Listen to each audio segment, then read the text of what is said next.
Tidak ada yang menyangka seekor ular masuk ke kamar dan bersembunyi di bawah selimut. Penghuni kamar pun tak sadar saat tidur ditemani seekor ular. Kejadian ini menimpa kakak beradik yang tak sadar ada sesuatu yang menjalar di kakinya saat tidur. Keduanya menjerit tengah malam saat mengetahui di bawah selimut mereka ternyata ada seekor ular.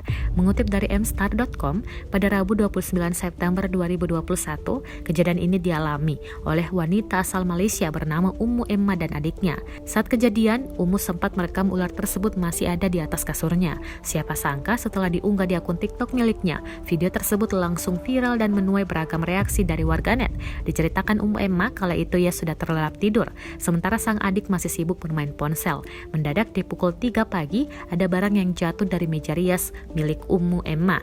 Namun, lantaran malas kakak beradik ini enggan mengecek barang apa yang jatuh dan penyebabnya itu.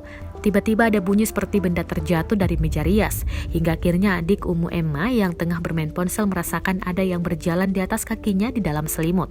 Ia pun langsung mengecek dengan senter HP. Alangkah terkejutnya adik Ummu Emma saat melihat ada ular di dalam selimut mereka.